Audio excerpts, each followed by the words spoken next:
Hi Aries, welcome to your week ahead taroscope with me, Raphael from Reydiant Reality. It's an absolute pleasure to have you. Thank you so much for being here. Thank you so much for joining me. If you haven't already, please don't forget to like, share, and if you should so choose and it resonates, hit that subscribe button. If you are already a continued subby, you know I love you for it.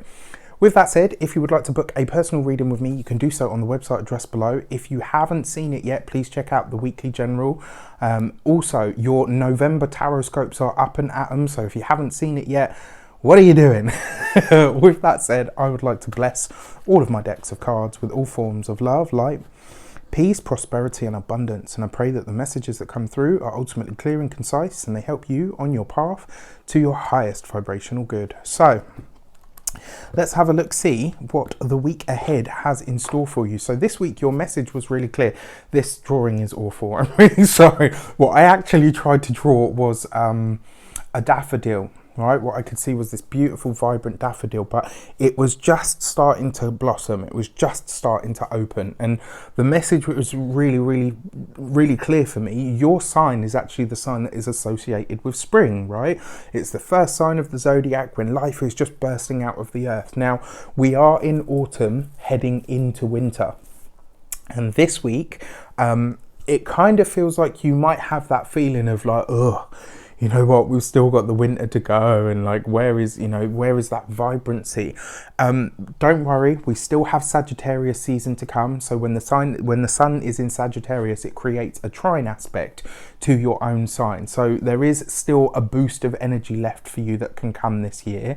So don't fret, right? We're not quite, it's not all doom and gloom. And what I wanted you to know, I mean, one of the symbols actually of daffodils is rebirth.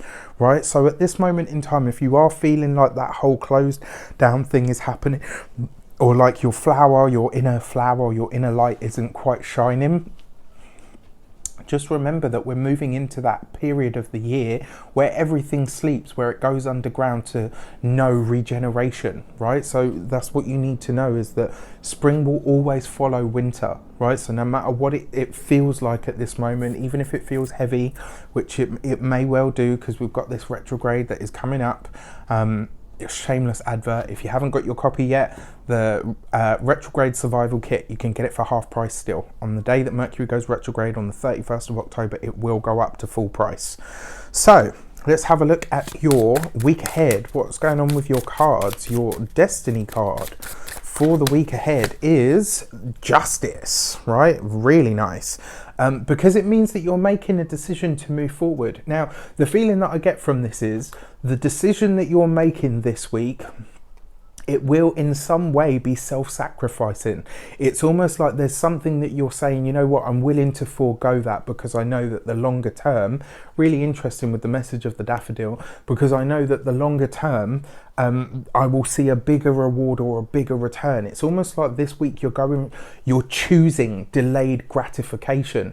Now that's a really powerful place for an Aries to be, because it means that you're acting more like a Libra, right? And Justice was ruled by the sign of Libra. So that for me is really intriguing, because it does suggest that there's something else going on here.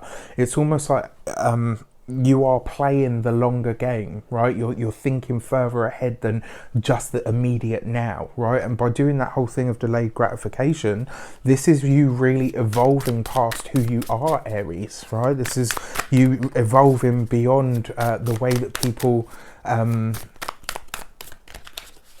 but beyond the way that people view you, and also beyond the way that you're used to doing things. So your direction card, you've got the 5 of Cups, right? Delayed gratification. It's almost like you're literally choosing to sacrifice something of your own in order to have something at a later date, or in order to support or help somebody else. Because the 5 of Cups is about loss, right? It represents grieving, it represents letting go of things. Sometimes it can be crying over spilt milk. But I don't feel that. I feel like you're acknowledging this week, right, you know what? This is what I wanted to do. This is what I wanted to have, to gain, to be. But this decision needs to be made, and so I'm going to put somebody else's wants, needs or desires before my own, and I'm going to walk forward on that path, safe in the knowledge that there is rebirth, regeneration waiting for me at a later date. You know, it's interesting because it's almost like this week Aries is acting more like a Pisces. You know, they're doing that whole self-sacrifice thing, which is really powerful, really powerful indeed. All right, so let's have a look. See, oh, okay. You had a card jump out. Your insight card for the week ahead is the Page of Swords. For some of you, if you are going for a new job, this could be you taking a pay cut. For others of you, your company might come to you and say, look, we're struggling, and rather than getting rid of people, we're asking them to take a pay cut. You could find that you could hear that kind of news this week. Now, the other thing with the Page of Swords, it does represent interviews, but it can sometimes also represent a child. Sometimes it can represent or an immature person, somebody that, you know, kind of shoots off their mouth before they actually really observe what's taking place, or doesn't really have a good enough handle on the situation. Now, one thing that I will say though, you've got the Page of Swords right underneath the Justice card. That's a Libran child. That's an air sign child, very likely to be. And it's interesting because I said that, right? So it might be as well for those of you that are parents, you may have to forego something for yourself in order to support or to give to or elevate a child in some way, shape or form. But yeah, it looks like you're really, this week you are being self-sacrificing. There's something about your energy that suggests this week that you're saying, you know what, it's fine. I wanted to continue on a certain path, but unfortunately that's not going to happen. I know that it will happen at a later date. The daffodil brings you hope, that hope of rebirth and regeneration. I wish you an abundance of all of that good stuff. Have a fantastic week. Let me know how it shapes up for you in the comments. Take care, and I'll see you soon.